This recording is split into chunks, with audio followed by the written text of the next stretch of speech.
do maybe you test your so we're gonna move on to our next presenter, Julie. Are you ready? Yeah.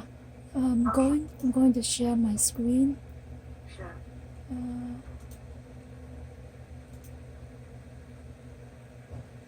Okay. Is my screen see okay? Yes, I Okay, can see good. your slides and Okay. I have this. I pre-record the video, so during my presentation it just keep running. Yeah, it's basically run from. Okay. Yeah, it will keep running. It's supposed to be. Okay. So for my presentation, for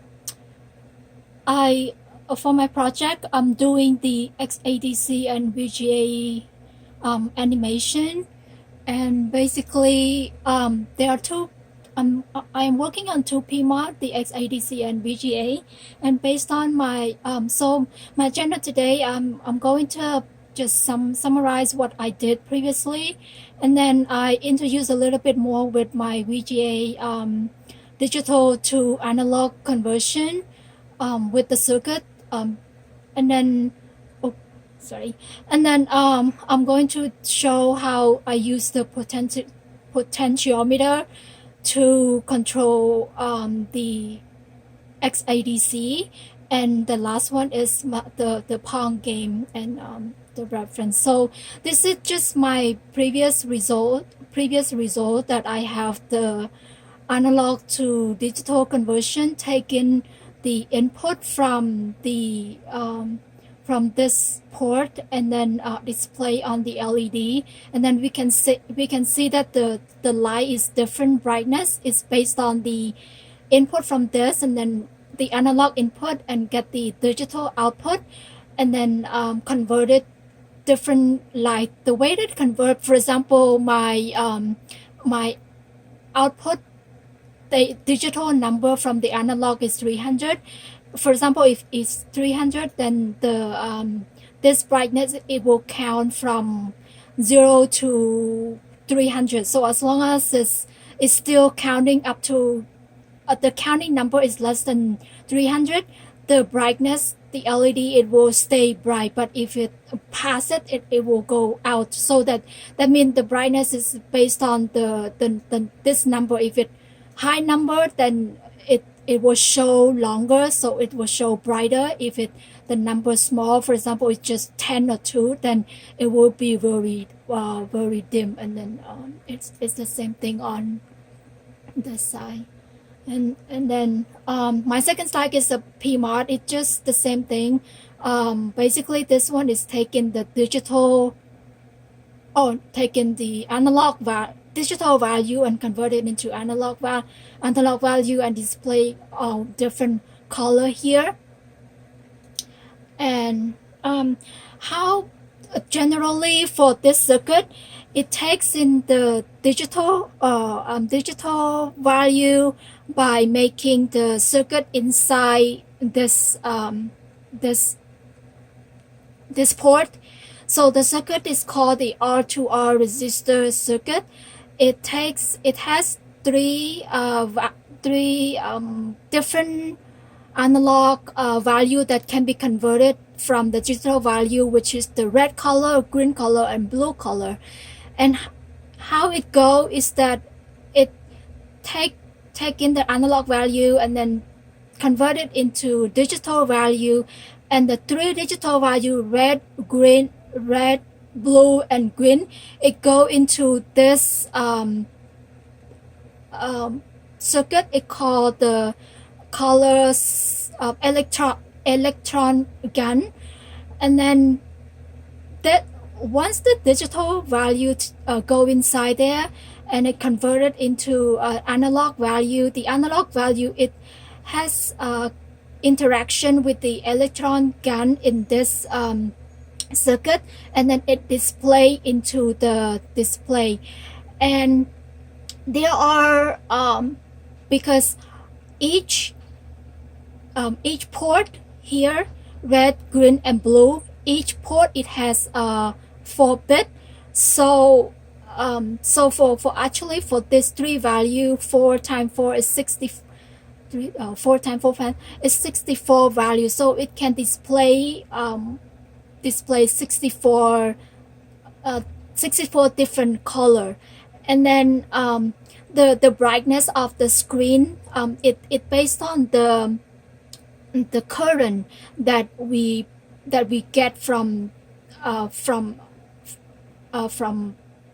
the circuits that interact with the electron. So how fast the electron, it will show the faster the current, the brighter the color on the screen can be shown based on the current of the electron. And then this is the input on my board. The input and output signal, I have the button and the LED, and these input are the input from the XADC, and this is the output of the red color, blue color, and green color. And the most important two signal is the X sync and the V sync, like I show here. This is the two important signal. This signal it generates the 20 it is generated by the 25 megahertz pixel clock. So I taking the clock signal from the processor, and then it converted into only 25 megahertz clock signal. And this is a kind of the summary of the two important signal, sync signal, horizontal sync signal and the vertical sync signal. So this is how it works. This signal and this signal, these are the on signal on the display. So as long as this signal is on, as long as this part of diagram is the horizontal signal diagram. This part, this part is the vertical sync diagram. So it work on the signal display on the screen only when the video on signal is on. So this on and this on. And then in this lower part here, these are the signal that that pass through this border. So for this horizontal, it refer to this part, so it does not display on the screen.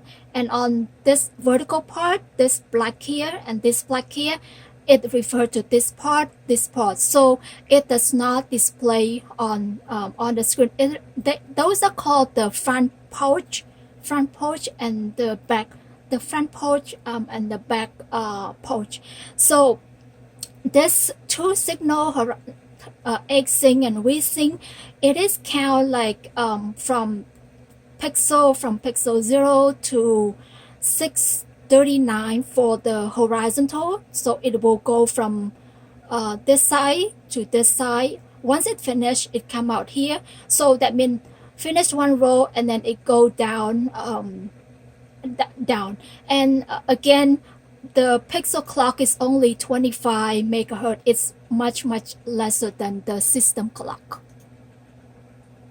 And the next one, this diagram, it basically show how the VGA animation module work. It consists of 3 support module, which is the most important module that create the two signal that I shown earlier, which is the horizontal sync and the vertical sync. And another 2 module, the graphic animation and also the signal coming out from the XADC. This 2 signal connected to this connected to this module to generate the pixel clock to control the animation of the ball. And I have the button input and the switch input. And on the output, on the 3rd module, which is the XADC module, it output the digital value, which is taken from the analog value, and it will control the speed of the board, just like this is the speed that is output, and it become the input from the input to the to the animation module to control the speed of the board. And overview, this is the top module. It take in only the clock signal. It's only the clock signal, and it will generate all the display on the screen. That's all, because the clock signal, it will control the sync. It will generate the 25 megahertz pixel clock. We generate the H sync and V sync to generate the animation on the board, animation on the display.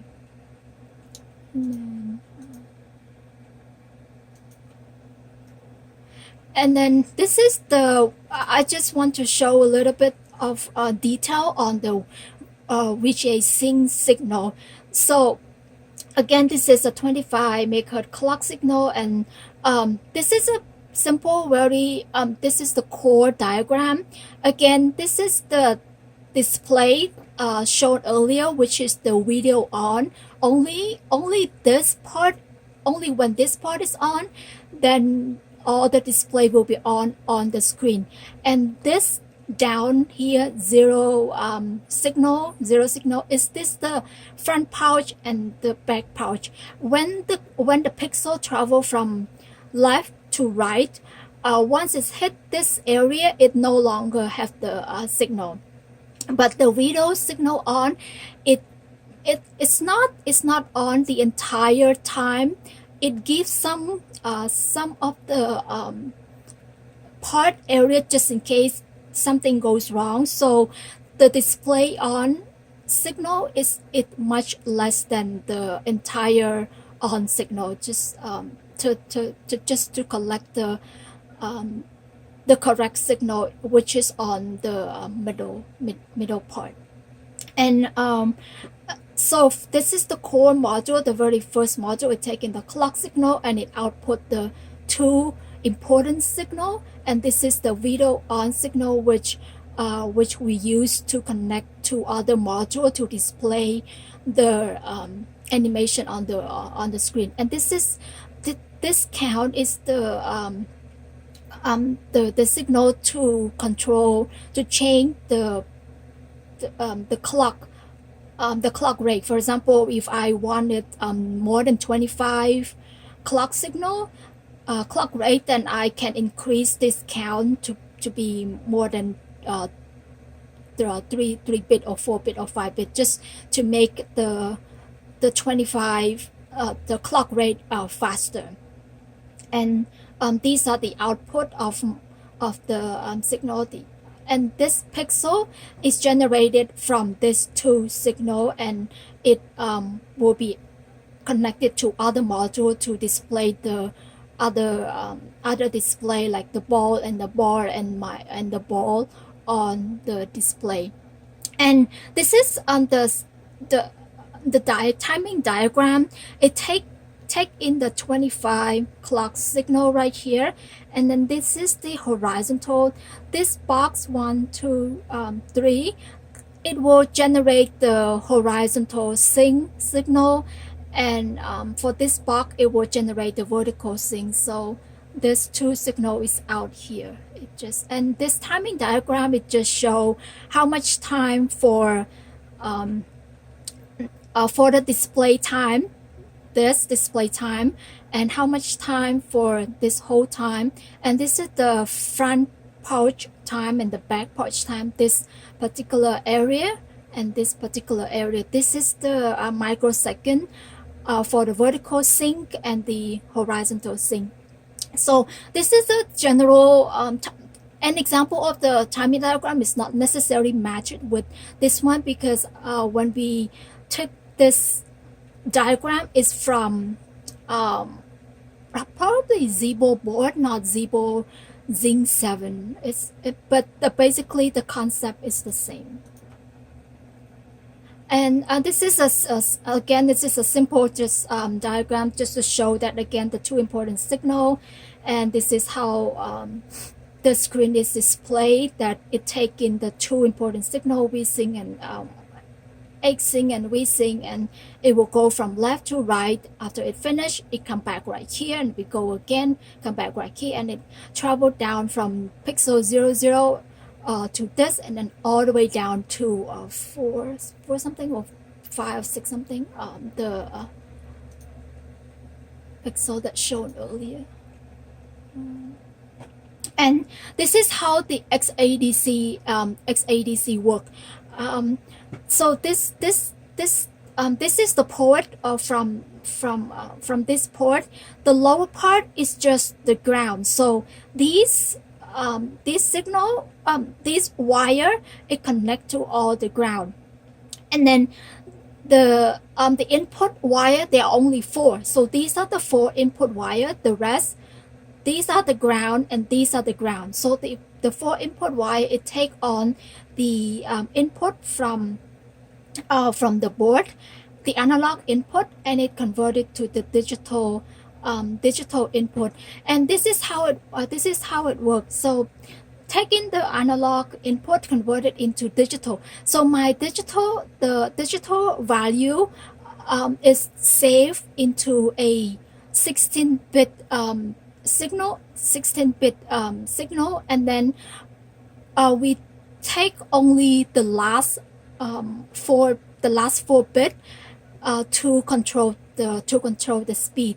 So and these are the just the address, how the converter take the value from each address and then make the conversion. But basically, the most important thing I want to mention in this slide, just the 16-bit data output. The top 4 bit is saved as a speed signal, which is used to connect to other modules to control the speed of the animation.